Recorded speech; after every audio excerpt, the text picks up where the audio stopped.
নবীজির বড় মন খারাপ যে মানুষ যখন বিপদে পড়ে যায় আপন লোকজন তার পাশে এসে দাঁড়ায়, গ্রামবাসী তার পাশে এসে দাঁড়ায়, মা বাবা তার পাশে এসে দাঁড়ায়, চাচা চাচি যারা থাকে তারাও পাশে এসে দাঁড়ায়।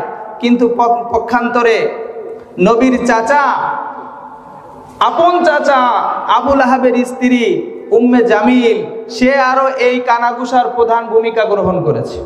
নবীজির বড় মন খারাপ, খুব টেনশনে আছেন, খুব পেরেশানিতে আছেন। আল্লাহ রাব্বুল আলামিন জিবরিল আমিনকে ডাক দিয়ে বললেন, জিবরিল আমিন, তাম দুনিয়ার ইহুদি খ্রিস্টান মুশরিকেরা আমার নবীর সামনে টিটকেরি করবে, হাসি মস্করা করবে, আর আমার নবী মন খারাপ করে বসে থাকবে, এটা আমি মেনে নিতে পারি না। তুমি জলদি করে যাও, আমার নবীর কাছে সূরাতুদ দুহাটা নাজিল করে দাও। এই টেনশন থেকে বের করে আনার জন্য নবীর কাছে কোন সূরা দিলেন? সূরাতুদ দুহা। কোরআনে কেন দিয়েছেন? যুগে যুগে যে বান্দাগুলো আল্লাহর বান্দা হবে, মাহবুব বান্দা হবে, ইমানদার বান্দা হবে, আল্লাহকে আল্লাহ বলে যারা মানবে, রবকে রব বলে যারা স্বীকার করবে, এদের জীবনেও বালা মুসিবত আসবে, পেরেশানি আসবে, চিন্তা থাকবে, কিন্তু এরা কখনো হতাশ হবে না। এরা আশার আলোয় থাকবে, আশায় সবসময় আল্লাহর প্রতি ভরসা রাখবে। ঠিক কিনা বলেন? এই সূরাতুদ দুহার শুরুতেই আল্লাহ রাব্বুল আলামিন দুটো কসম করেছেন। কসম যদি দেন, একটা কথায় যদি আমরা কসম করি, সেই কথার গুরুত্ব কম থাকে না বেশি থাকে? বেশি থাকে। কসম দিয়ে কথা বললে সেই কথাটার গুরুত্ব, ওজন, ওয়েট বেশি থাকে। কিন্তু আল্লাহ রাব্বুল আলামিন যে কসম করলেন, আল্লাহ রাব্বুল আলামিন কসম করলেও যেই মূল্য, না করলেও আল্লাহ তাআলার কথার একই মূল্য। সুবহানাল্লাহ। কিন্তু তারপরও আল্লাহ কেন কসম করেছেন? আমাদের জন্য যেটা কল্যাণকর এবং গুরুত্বপূর্ণ, আল্লাহ তাআলার আমাদের জন্য যে মেসেজ, যেটা গুরুত্বপূর্ণ, এটার প্রতি আল্লাহ রাব্বুল আলামিন কসম করে মানুষকে খেয়াল করিয়েছেন, সতর্ক করেছেন যে খেয়াল করো, সতর্ক করো। এজন্য আল্লাহ তাআলা কসম করেছেন। সুবহানাল্লাহ বলেন। আল্লাহ রাব্বুল আলামিন প্রথমে এই কসম করে বলছেন, ওয়াদ-দুহা ওয়াল-লাইলি ইযা সাজা। সুপ্রভাতের কসম, আলোর কসম, সুদীপ্ত আলোর কসম। দুহা মানে আলো, তাহলে সুদীপ্ত আলোর কসম। কেন আল্লাহ রাব্বুল আলামিন আলোর কসম করলেন? এই আলোর সময় কসম করে আল্লাহ রাব্বুল আলামিন চাষের সময়ের গুরুত্ব বুঝিয়েছেন। সুবহানাল্লাহ। আল্লাহ রাব্বুল আলামিন হাদিসে কুদসির মধ্যে বলেন, قال رسول الله صلى الله عليه وسلم عن الله عز وجل يا ابن آدم صلوا 4 ركعات من أول النهار أكفك آخره। আল্লাহ রাব্বুল আলামিন বলেন, হে বনি আদম সন্তান, ফজরের নামাজের পরে, সূর্য উদয়ের পরে যদি 4 রাকাত নামাজ পড়তে পারো। কয় রাকাত? সবাই মোহাব্বতের সাথে পড়েন, কয় রাকাত? 4 রাকাত নামাজ যদি বান্দা পড়তে পারো, ওই দিনে ওই বান্দার জন্য আমি আল্লাহই যথেষ্ট হয়ে যাই। পড়া যাবে তো? কয় রাকাত নামাজ? 4 রাকাত নামাজ। আল্লাহ তাআলা সূরাতুদ দুহার প্রথম আয়াতে ওই সুপ্রভাতের কসম করে আল্লাহ তাআলা চাষের গুরুত্ব বুঝিয়েছেন। 2 নম্বরে আল্লাহ তাআলা কসম করেছেন ওয়াল-লাইলি ইযা সাজা। রাতের কসম, সাধারণ রাতের কসম করেন নাই। রাত্র যখন গভীর হয়, রাত্র যখন নিবিড় হয়, এই রাতের কসম করেছেন কে? সকলে বলেন কে? এই গভীর রাতের কসম করে আল্লাহ রাব্বুল আলামিন তাহাজ্জুদ নামাজের গুরুত্ব বুঝিয়েছেন। কোন নামাজ? তাহাজ্জুদ নামাজের গুরুত্ব বুঝিয়েছেন। তাহাজ্জুদ নামাজ যদি কেউ পড়ে, দুনিয়া এবং আখিরাতে সম্মানের আসনে যিনি বসিয়ে দেন তিনি কে? আলামিন সেই কথাটাই কুরআনুল কারীমের মধ্যে বলে দিয়েছেন, ওয়া মিনাল লাইলি ফাতাহাজ্জাদ বিহি নাফিলাতান লাক আসা আইয়াবআসাকা রাব্বুকা মাকামান মাহমুদা। আওয়াজ করে পড়েন সুবহানাল্লাহ। আল্লাহ তাআলা বলেন, কোন মানুষ যদি, এই আয়াত দ্বারা বুঝিয়েছেন, কোন মানুষ যদি তাহাজ্জুদের আমল করে, কিসের আমল করে? মাকামাম মাহমুদা। আয়াতের শেষ অংশে বলছেন তাকে সম্মানের আসনে যিনি বসিয়ে দেন তিনি কে? তাহাজ্জুদের আমল যদি কেউ করে তাহলে তার দুনিয়া এবং আখিরাতে তার সম্মান, তার মর্যাদা আল্লাহ তাআলার কাছে বেড়ে যায়। সুবহানাল্লাহ পড়ে। আল্লাহ তাআলা প্রথম আয়াতে সুদীপ্ত আলোর কসম করেছেন ওয়াদ-দুহা, এই দুহার প্রতি কসম করে চাষের গুরুত্ব বুঝিয়েছেন। আবার 2 নাম্বার আয়াতে গভীর রাতের কসম করে আল্লাহ রাব্বুল আলামিন তাহাজ্জুদ নামাজের গুরুত্ব বুঝিয়েছেন। এই কসম করার পরে আল্লাহ তাআলা কসম করে তার নবীকে বলেন, মা ওয়াদ্দাআকা রাব্বুকা ওয়া মা ক্বালা। ও নবী আমার, আপনি তো মন খারাপ করে বসে আছেন, পেরেশানির মধ্যে আছেন। ওই কাফেরেরা, ইহুদিরা, মুশরিকেরা আপনার সম্পর্কে তারা মন্তব্য করে আপনার রব আপনাকে ছেড়ে দিয়েছে, আপনার কাছে জিবরাইল আসতো, সেও আপনাকে ত্যাগ করেছে। ও নবী আমার, আমি সুপ্রভাতের কসম করে বলছি, আমি রাতের কসম, তাহাজ্জুদ সময়ের কসম করে বলছি, মা ওয়াদ্দাআকা রাব্বুকা ওয়া মা ক্বালা। আপনার রব আপনাকে ছেড়ে দেয় নাই, আপনার প্রতি রাগান্বিত হয় নাই। চিৎকার মেরে কোন সুবহানাল্লাহ। এরপরে আল্লাহ রাব্বুল আলামিন এই দুহা শব্দ কসম করে তাফসিরে মুফাসসির লেখেন, আল্লাহ রাব্বুল আলামিন এই দুহার প্রতি কসম করে আমার নবীর চেহারার প্রতি ইঙ্গিত করেছেন। সুবহানাল্লাহ বলেন। কিসের প্রতি ইঙ্গিত করেছেন? কারণ আমার নবীর চেহারা ছিল সুদীপ্ত আলোর মতো, সুদীপ্ত আলোর মতো। আম্মা জান আয়েশা রাদিয়াল্লাহু তাআলা আনহু বলছেন, লানা শামসুন ওয়ালিল আফাকি শামসুন ওয়া শামসুদ দুনিয়া তাতলু বাদাল ফাজরি ওয়া শামসি তাতলু বাদাল ইশাই। তাম দুনিয়ার মানুষের একটা সূর্য আছে, প্রতিদিন সকালবেলা পূর্ব দিগন্তে উদিত হয় প্রত্যেকটা দুনিয়ার মানুষের সূর্যটা। আর আমি আয়েশারও একটা সূর্য আছে, এই সূর্যটা প্রতিদিন এশার নামাজের পর আমার রুমের মধ্যে উদিত হয়। মদিনার মহিলারা আম্মা জান আয়েশাকে জিজ্ঞেস করলেন, আম্মা জান আয়েশা, ইউসুফ আলাইহিস সালামকে আল্লাহ রাব্বুল আলামিন এমন চেহারা দিয়েছিলেন, এমন সৌন্দর্য দান করেছিলেন যে ইউসুফ আলাইহিস সালামকে দেখে মিশরের হাজার হাজার মহিলারা হাত কেটে ফেলেছিল। জানেন তো ঘটনা? হাজার হাজার মহিলারা হাত কেটে ফেলেছিল ইউসুফ আলাইহিস সালামকে দেখে। কিন্তু আমার নবী তো বিশ্ব নবী, আমাদের নবীর চেহারাটা কেমন ছিল? সুবহানাল্লাহ পড়েন। আমাদের নবীর চেহারাটা কেমন ছিল? আম্মা জান আয়েশা আপনি একটু বলেন। আম্মা জান আয়েশা উত্তর করলেন, লাওয়াহি জুলাইখা লাউ রাআইনা যাবিনাহু লা আসারনা বিতাকতিইল কুলুবি আলাল ইয়াদি।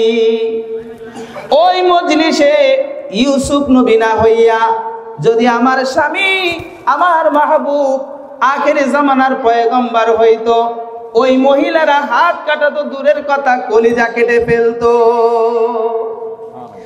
এই জন্য আল্লাহ রাব্বুল আলামিন ওয়াদ-দুহা, আমার নবীর সুদীপ্ত চেহারার কসম করেছেন। 2 নম্বরে মা ওয়াদ্দাআকা রাব্বুকা ওয়া মা ক্বালা, আমার নবীর কেশ মুবারকের কসম করেছেন, কালো কুচকুচে সুন্দর চুলের কসম করেছেন। অনেকের চুল আছে, চুল রেখে দেয় কিন্তু চুলের নিজের শরীরের সাথে চুলের মানানসই হয় না, কিন্তু এমন চুল আমার নবীর ছিল যেটা আমার নবীর সাথে বড় মানানসই ছিল, বড় সুন্দর লাগতো। এই জন্য আল্লাহ রাব্বুল আলামিন আমার নবীর সুদীপ্ত চেহারার প্রতি কসম করে পক্ষান্তরে আবারও কসম করলেন, আমার নবীর বড় সৌন্দর্য, আমার নবীর বড় মানানসই চুলের কসম করে বললেন, মা ওয়াদ্দাআকা রাব্বুকা ওয়া মা ক্বালা। ও নবী আমার, আপনার চেহারার প্রতি কসম করে বলছি, আপনার কাঁধের উপরে আপনার সুন্দর মানানসই চুলের কসম করে বলছি, মা ওয়াদ্দাআকা রাব্বুকা ওয়া মা ক্বালা। আপনার রব আপনাকে ছেড়ে দেয় নাই, আর আপনার রব আপনার প্রতি রাগান্বিত হয় নাই। চিৎকার মেরে কোন সুবহানাল্লাহ। ওয়াদুহা মুফাসসিরিনগণ আরো একটা ব্যাখ্যা করেছেন, এই দুহা এটা হচ্ছে আলো। এই দুহা মানে কি? আলো। এই আলো বলতে আল্লাহ রাব্বুল আলামিন আমাদের কাছে আল্লাহর পক্ষ থেকে সব থেকে বড় দয়ার প্রমাণ যেটা, সেটার নাম হচ্ছে কোরআন। সেটার নাম কি? কোরআন। এই দোহার আলো দিয়ে আল্লাহ রাব্বুল আলামিন তার কোরআনের প্রতি ইঙ্গিত করেছেন। সুবহানাল্লাহ পড়েন। আল্লাহ রাব্বুল আলামিন নবীকে বোঝাতে চেয়েছেন, নবী আমার, আমি আপনার কাছে এই ওহী আলো নামক একটা কিতাব দিলাম, নূর নামক একটা কিতাব দিলাম। এই কিতাবটা দিয়ে আপনার কাছে পাঠালাম, আপনি হলেন নবুয়াতির আকাশের একটা আলো। আর আপনার কাছে দিলাম এই আমার নূর দিলাম, আলো দিলাম। এই আলো তো সবাই সহ্য করতে পারে না, ঠিক কিনা বলেন? আলো সবাই সহ্য করতে পারে? আপনাদের যারা এখানে বরজ করেন, আছেন আপনাদের বরজ বাগান আছে, সুপারি বাগান, কিছু কিছু প্রাণী আছে দিনের বেলায় বের হয় না, রাতের বেলা আপনাদের উপকার করতে আসে, আসেন এরকম? এরা কিন্তু দিনের আলো সহ্য করতে পারে না। তো আল্লাহ রাব্বুল আলামিন নবীকে এই কোরআন, এই দুহার প্রতি কসম করে বুঝিয়েছেন, হে রাসূল, হে হাবিব আমার, এই সমাজে কিছু মানুষ আছে যারা কোরআনের আলো এগুলো সহ্য করতে পারে না। পারে? সমাজে সুদ বন্ধ হোক, ঘুষ বন্ধ হোক, কোরআনের বিধান চালু হোক, এটা কি সবাই চায়? না, চায় না। সমাজে মাদ্রাসা প্রতিষ্ঠা হোক, আলেম হোক, নামাজের সংখ্যা বাড়ুক, এটা সবাই চায় না। আল্লাহ তাআলা তাদেরকে পরীক্ষা করবার জন্য আল্লাহ দেখতে চান, এই নূর দিয়ে, কিতাব দিয়ে তিনি দেখতে চান কারা আমার নবীর পক্ষে আসে আর কারা ওই অন্ধকার, ওয়াল্লাইলি ইযা সাজা, কারা ওই অন্ধকারের দিকে চলে যায়, যারা এই মাদ্রাসার বিরোধিতা করে, যারা দ্বীনের বিরোধিতা করে, ইসলামের বিরোধিতা করে। আল্লাহ তাআলা আলো দিয়েছেন, অন্ধকার দিয়েছেন, পরীক্ষা করতে চান কে আলোয় আসতে চায়, কে আলোর মধ্যে থাকতে চায়, আর কে অন্ধকারের মধ্যে থাকতে চায়, ঠিক কিনা বলেন? আল্লাহ তাআলা নবীকে এই কসমগুলো করে এই যারা অন্ধকার এবং আলো, এই দুই পথের পথিক যারা হবে, অন্ধকারের পথ আর আলোর পথ, দ্বীনের পথ, এই পথের পথিক যারা হবে, আল্লাহ তাআলা এই উভয় দলের জন্য বলছেন 3 নাম্বার 4 নাম্বার আয়াতে আল্লাহ তাআলা বলছেন, ওয়ালাল আখিরাতু খায়রুল লাকা মিনাল উলা। এই দুনিয়ার জীবন আখেরাতের এই দুনিয়ার জীবনের চাইতে আখেরাতের জীবনটা কতই না সুন্দর। সুবহানাল্লাহ পড়ে। যদি আলোর পথটা যারা গ্রহণ করেছে, দ্বীনের পথটা যারা গ্রহণ করেছে, ইসলামের বাণীগুলো যারা মেনে নিয়েছে, এই মানুষগুলো, তাদের জন্য এই দুনিয়ার জীবনের থেকে আখেরাতের জীবনটা বড়ই সুন্দর হয়ে যাবে। সুবহানাল্লাহ পড়ে। আমাদের এই জীবনের থেকে আখেরাতের জীবনটা যেন আলোকিত হয়, যেন সুন্দর হয়, আল্লাহ তাআলা যেন সেই তৌফিক দিন, পড়ে না আমিন। আর যারা পক্ষান্তরে আলেমদেরকে গালি দেয়, মাদ্রাসাদেরকে গালি দেয়, তালবে আলেমদেরকে গালি দেয়, মৌলবাদ বলে ট্যাগ লাগায়, এরা এই বিরোধিতা করতে করতে এরা কোথায় পড়ে থাকবে? অন্ধকারের মধ্যে পড়ে থাকবে। কোথায় পড়ে থাকবে? অন্ধকারের মধ্যে পড়ে থাকবে। এদের জন্য আখেরাতের জীবন থেকে ওদের জন্য এই দুনিয়ার জীবনটাই বড় ভালো হয়, ঠিক কিনা বলেন? কারণ আখিরাতে যখন তাদের চক্ষু বন্ধ হয়ে যাবে, আল্লাহ তাআলার পক্ষ থেকে তার জন্য বাজেটকৃত ফয়সালা আসতেই থাকবে। ওরা কিয়ামতের ময়দানে আল্লাহর পক্ষ থেকে কোনো দয়ার শামিল হবে না। যারা আল্লাহর এই দিনের পথিক হবে, যারা আলোর পথকে গ্রহণ করবে, অন্ধকারকে বাদ দিয়ে আলোর পথকে যারা গ্রহণ করবে, আল্লাহ তাআলা এদেরকে এক কথায় বলেছেন, এরা হচ্ছে ঈমানদার। এরা কি? ঈমানদার। এই ঈমানদার যে হয় তাকে আরবিতে আরো একটা নাম বলা হয়, সেটার নাম হচ্ছে মুমিন। নাম কি?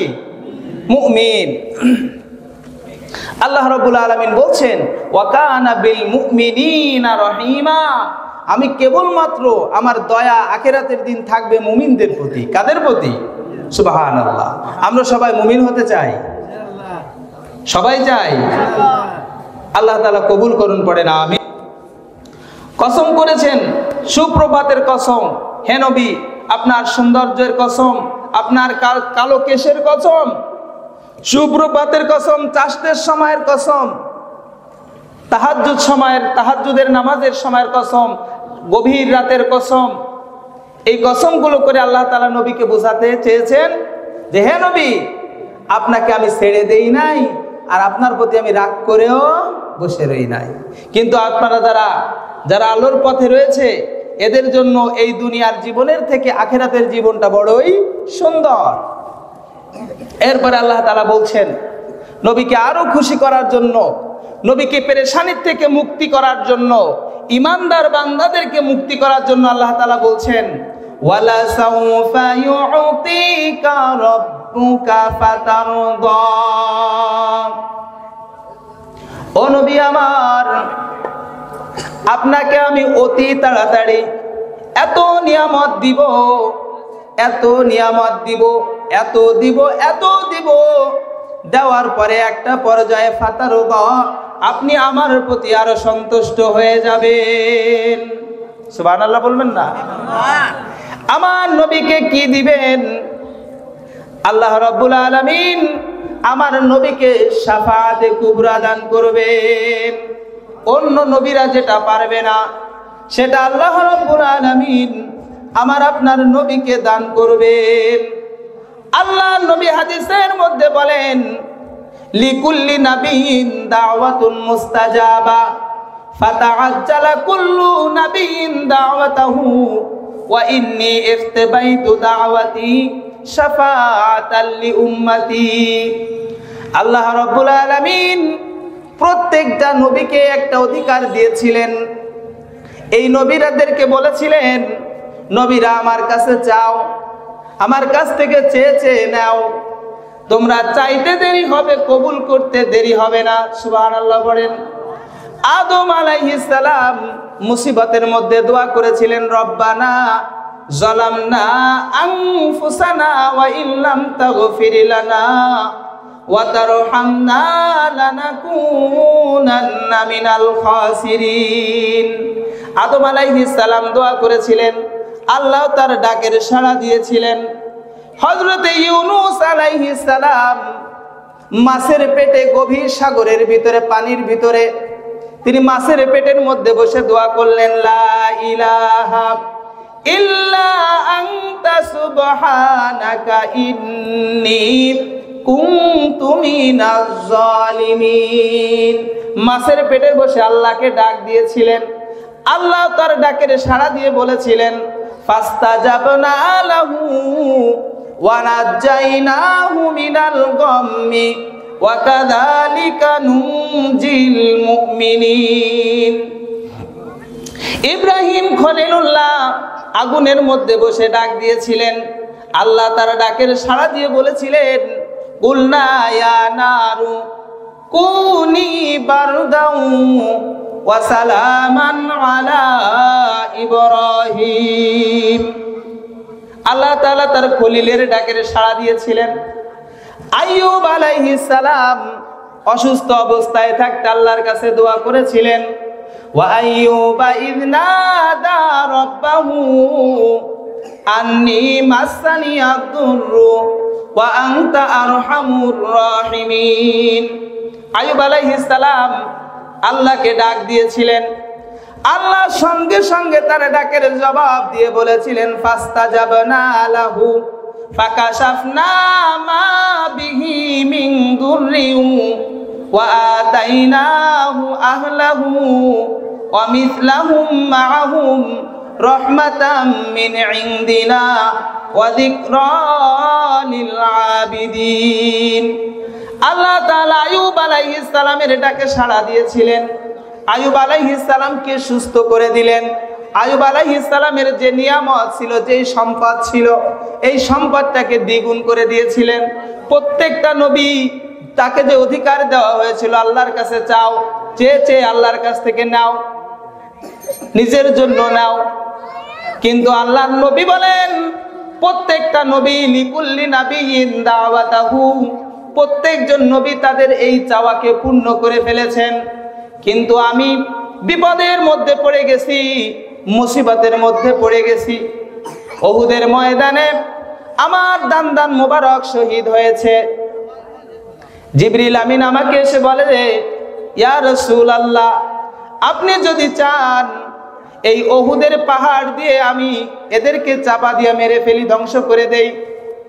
আল্লাহ রাসূল বললেন, না, আমার উম্মত বোঝে না, তুমি আল্লাহকে গিয়ে বলো আল্লাহ যেন আমার উম্মতকে ক্ষমা করে দেয়। খন্দকের ময়দানে পরীক্ষা খনন করেছি, 3 দিন পর্যন্ত আমার খাবার নাই, পেটে পাথর বেঁধেছি।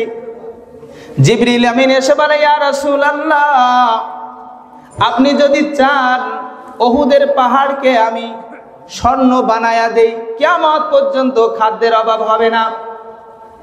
আল্লাহ রাসূল বললেন, না জিবরাইল, না, আমার উম্মত বোঝে না, আল্লাহর কাছে গিয়ে বলো আল্লাহ যেন আমার উম্মতকে মাফ করে দেয়।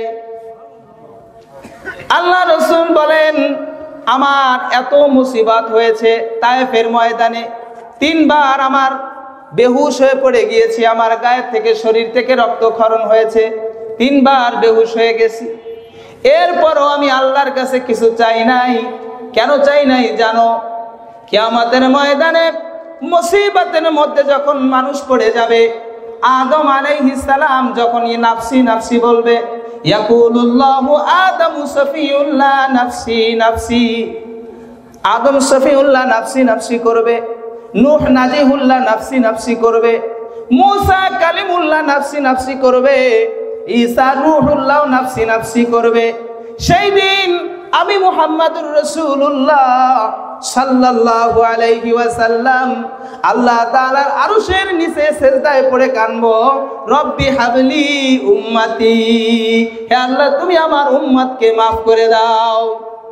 আর আমি যেই নবীর আমার উম্মত, যেই উম্মতের শাফায়াত করব, আমাকে শাফায়াত করতে দেওয়া হবে, আমি যাকে শাফায়াত করব আমার আল্লাহ তাকে মাফ করে জান্নাতের মেহমান বানায়া দিবে। তাহলে প্রত্যেকটা নবী তার চাওয়াকে পূর্ণ করেছেন, কিন্তু আমাদের নবী কি পূর্ণ করেছেন? করেন নাই। তিনি আখিরাতে গিয়ে চাবেন, লিকুল্লি নাবিয়িন দাওয়াতুন মুস্তাজাবা ফাতাআজ্জালা কুল্লু নাবিয়িন দাওয়াতাহু ওয়া ইন্নী ইখতাবাইতু দাওয়াতি শাফাআতাল লি উম্মতি ইলা ইয়াউমাল কিয়ামা। আমার উম্মতকে আমি কিয়ামতের দিন শাফায়াত করব, সুপারিশ করব। গুনাহগার উম্মতকে আমি জাহান্নাম থেকে জান্নাতের মধ্যে নিয়ে আসব। এই জন্য আমি আমার ওই চাওয়াটা দুনিয়ায় বসে আমার শান্তির জন্য, আমার আরামের জন্য আমি চাই নাই, আমার গুনাহগার উম্মতের জন্য আমি কিয়ামতের ময়দানে রেখে দিয়েছি। পড়েন সুবহানাল্লাহ। এই কথাটাকে স্মরণ করে আল্লাহ রাব্বুল আলামিন আমার নবীকে বলেন, ওয়ালা সাউফা ইউতিকা রাব্বুকা ফাতারদা।